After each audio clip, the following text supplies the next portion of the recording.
Today we're going to be updating or upgrading the Harbor Freight 2 horsepower dust collection system with the impeller for a Rikon 60-200.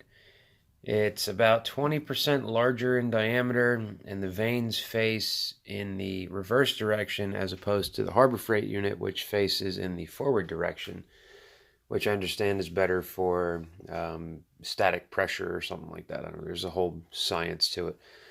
The way I see it, more diameter, more better. So let's get cracking on that.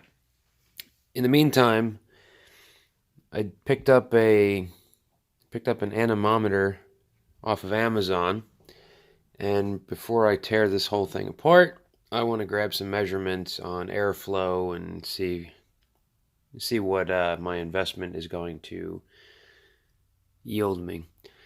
I do plan on taking this unit apart and going the route of some of the other builds that I've seen. Take the motor, mount it up vertically like so, connect the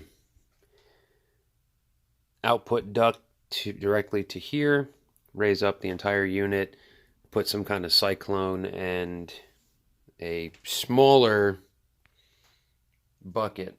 This bucket here, it was about a 55-gallon drum that I trimmed down and put a thine baffle into it. Thine baffle, however you say it. I don't think anybody on the internet knows exactly how to say it.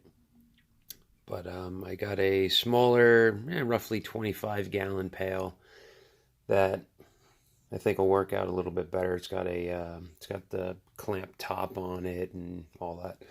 So let's get started on doing some testing without further ado. All right, so pardon the noise. Got the dust collector on.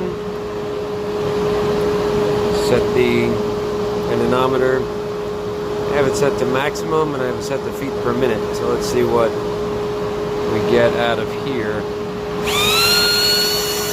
a quick measurement there. So I've found that the more you move it around, the more different the reading will be. But we got 44, 49 feet per minute. Change that to miles per hour, 50 miles per hour.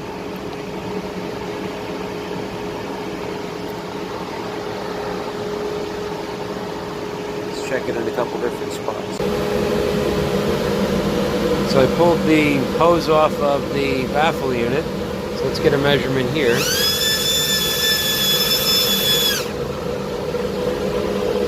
We have 4980.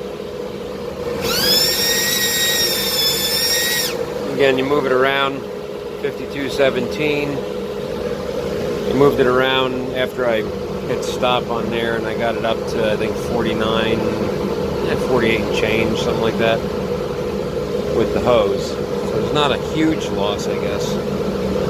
But call it 5217, reset it again, try one more time.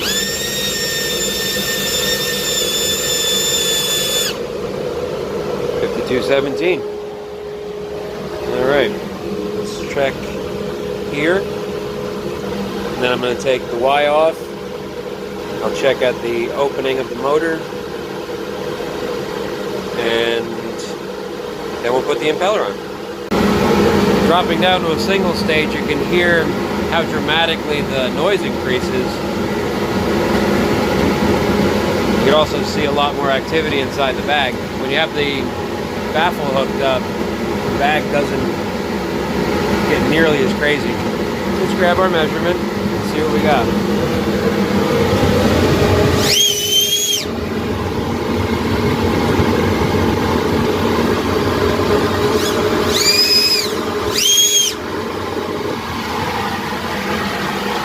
It actually pulls so hard that you can't even get a measurement on it. So that's interesting. There's so much pull going into that this thing doesn't even register. It just craps out.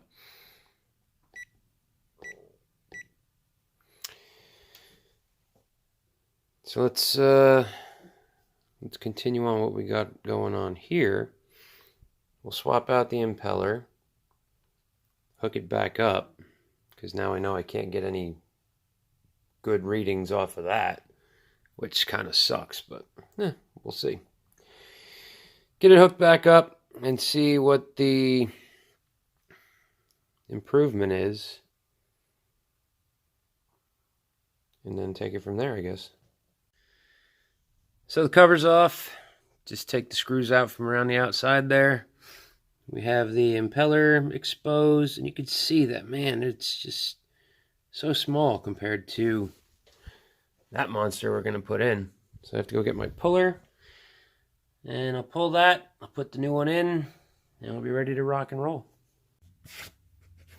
So as a side note, righty-tighty, lefty-loosey does not work in this scenario because the screw is a left-handed thread. So just be aware of that if you're going to swap out these impellers, that the shaft is left-handed thread, so you have to turn it clockwise in order to loosen it.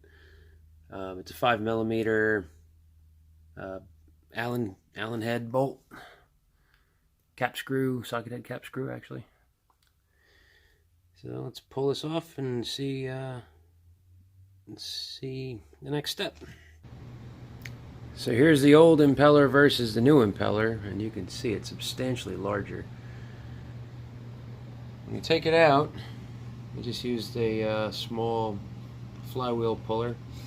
There is a Woodruff key that you have to hold on to, because that key is going to go back into here, and that's all going to go back into there.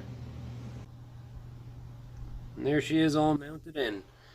I did have a little bit of an issue where the lead-in chamfer for the thread wasn't very existent, rather than, you know, not very big. It wasn't even there. So I just took a little countersink, broke the edge of the thread a little bit. The screw and everything went in. You don't make it super tight because the washer is like a dish shape. Anybody who's taken this apart, you'll see it's like a dish shape, and that's meant to hold pressure on the impeller without having to over crank the crap out of that screw. The shaft coming out of the motor is very soft steel, so be careful with that. I'm gonna just put the flange back on, and we can check it out and see how it all turned out. All right, she's back together, and I know I can't really check the opening here, so let's crank this up. It does take a little longer for it to fire up. Let's get our hose. Got some good suction there. Actually seems a little quieter in a way. It's a little deeper as far as the sound goes. So let's check our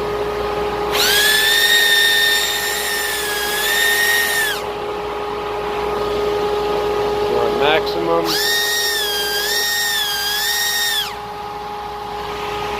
Yeah, about 5,039. It's about a 10% increase in wind speed. I guess we'll see in a second how much better this thing sucks.